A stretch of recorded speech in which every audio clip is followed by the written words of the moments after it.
KPK tengah mengusut kasus dugaan korupsi pengadaan bansos presiden. Dugaan bansos yang dikorupsi terjadi pada tahun 2020 lalu saat penanganan pandemi COVID-19.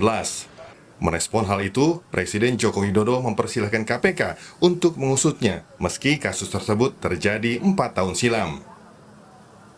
Yang KPK mengusut bansos 2020 seperti apa, Pak? Tanggapannya? Ya itu saya kira tindak lanjut dari peristiwa yang lalu ya. Silahkan diproses hukum sesuai dengan kewenangan yang dimiliki oleh aparat hukum. Ya. Sementara itu, KPK memastikan terus mengusut kasus korupsi pengadaan bansos presiden yang terjadi tahun 2020 lalu.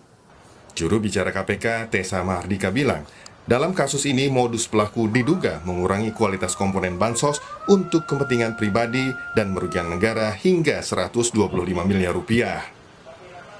Bantuan yang sedang dilakukan penyidikan adalah yang salah satunya yang diberikan oleh Bapak Presiden kepada masyarakat. Terkait isi dari bansos itu sendiri bervariatif, mulai dari beras, minyak goreng, ada biskuit dan beberapa sembako lainnya. Terkait nilai pengadaan yang sedang disidik masih berproses, jadi akan kami update di kesempatan berikutnya. Kasus korupsi bansos terjadi saat KPK menggelar operasi tangkap tangan pejabat Kemensos yang menyeret Mensos kala itu Juliari Batubara pada tahun 2020.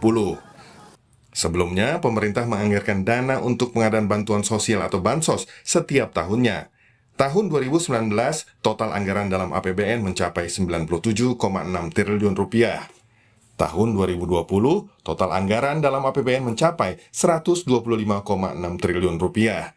Sementara tahun 2021 dan 2022, total anggaran dalam APBN masing-masing mencapai 156,44 triliun rupiah dan 142,43 triliun rupiah. Di tahun 2023 dan 2024, total anggaran dalam APBN masing-masing mencapai 143,57 triliun rupiah dan 152,3 triliun rupiah. Bansos sejatinya sudah dianggarkan dalam APBN untuk masyarakat yang membutuhkan. Namun pengurangan komponen maupun korupsi bansos mencederai rasa keadilan masyarakat dan harus diproses hukum. Tim Liputan Kompas TV. Presiden Joko Widodo mempersilahkan KPK untuk mengusut dugaan korupsi bantuan sosial pada pengadaan bansos presiden tahun 2020 silam. Lantas apa saja tindakan yang diminta pemerintah atas kasus bansos yang menyeret nama ex-Mensos Juliari Batubara?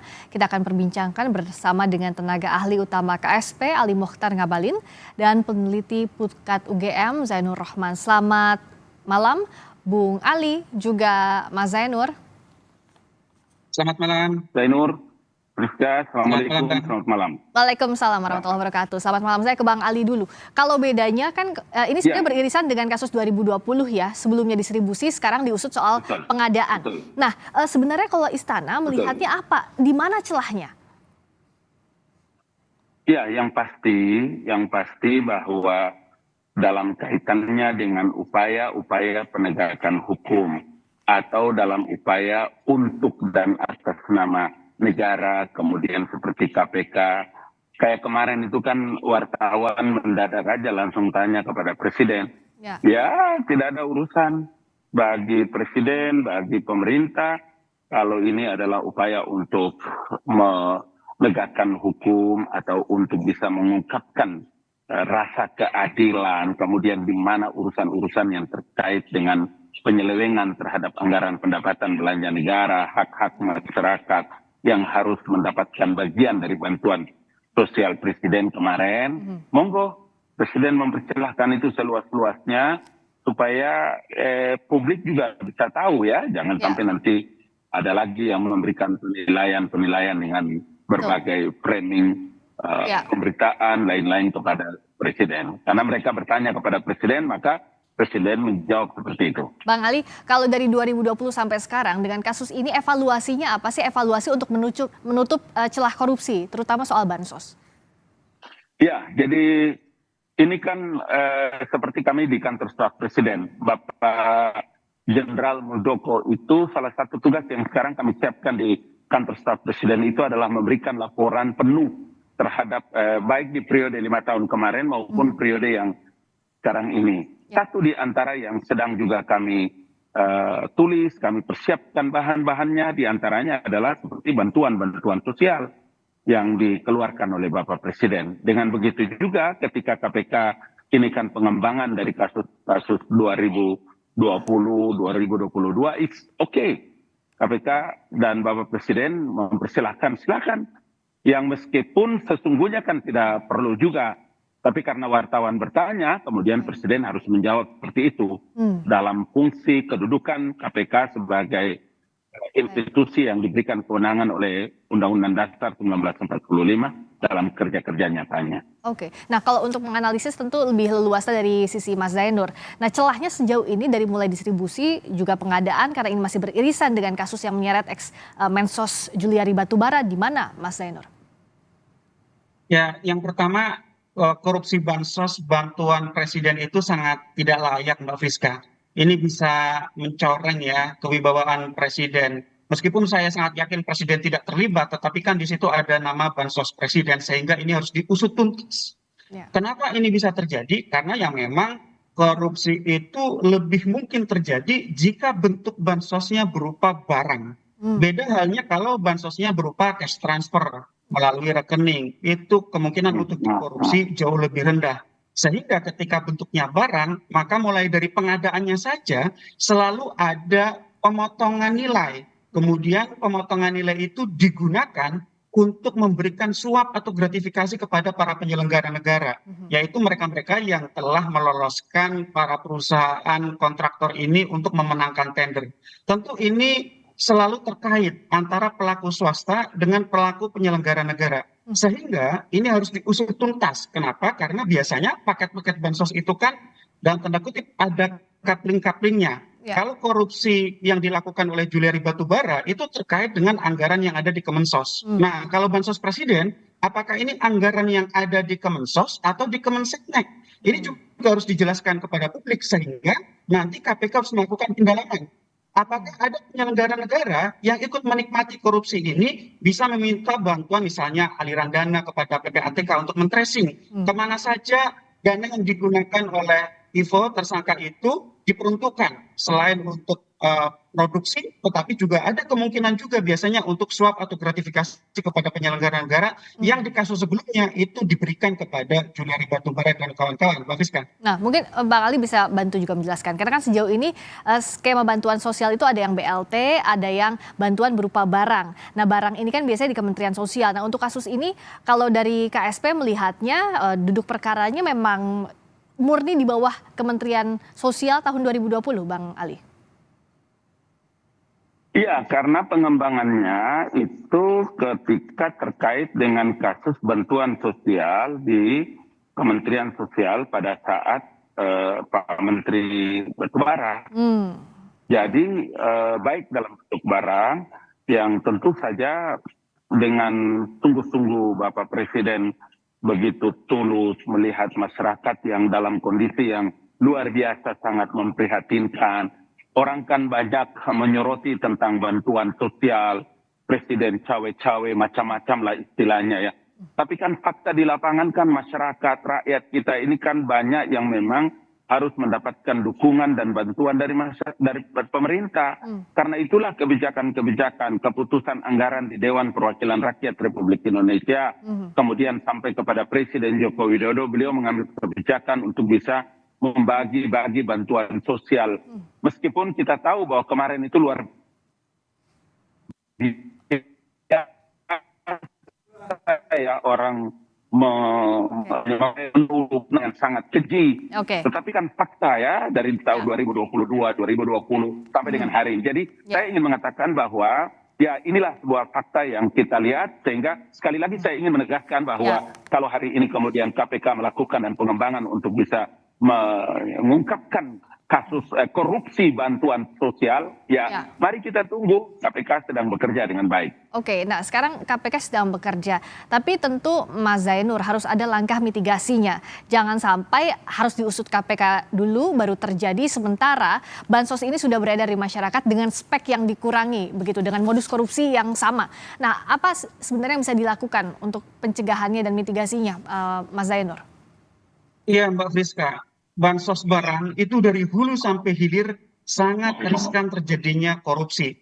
Mulai dari pengadaannya, penyalurannya, sampai kepada pelaporannya. Belum lagi bansos barang itu belum tentu sesuai dengan kebutuhan dari masyarakat. Sehingga yang lebih tepat sesungguhnya adalah cash transfer. Dalam bentuk uang tunai ditransfer ke rekening penerima secara langsung. Itu nanti akan lebih tepat, ya, dan juga minim risiko korupsi. Masyarakat akan butuh apa? Itu tinggal belanjakan, gitu ya. Sehingga, gitu ya, ini tentu harus menjadi masukan berarti untuk Seknek, untuk KSP, untuk Presiden, agar Presiden, ya, menurut saya perlu mempertimbangkan jangan lagi menggunakan pendekatan bansos dalam bentuk barang, tetapi kembalilah kepada konsep yang paling aman menggunakan cash transfer itu. Nah, ini kita lihat ya, meskipun di Kemensos itu sekarang sudah beralih ke cash transfer, tapi kita lihat di Presiden itu masih ada bansos-bansos atau minimal goodie bag yang kita lihat masih dibagi-bagikan oleh Presiden dalam bentuk barang begitu ya. Itu sekali lagi saya katakan tanpa mengurangi penilaian kita bahwa Presiden itu peduli, itu resiko terjadinya korupsi. Karena apa? Karena itu tadi sangat riskan, mulai dari pengadaannya saja itu sudah speknya diturunkan begitu ya, jumlah nilai atau kuantitas barangnya juga dikurangi, belum tentu juga barang itu sesuai dengan kebutuhan masyarakat. Masyarakat butuhnya misalnya A kemudian diberikan B, sehingga sekali lagi ya kalau memang Presiden peduli gitu ya dan ingin mencegah terjadinya bentuk-bentuk penyelewengan, penyalahgunaan, kebocoran, maka ubahlah dari barang menjadi cash transfer. Itulah yang paling penting. Yang kedua tentu adalah pengawasan.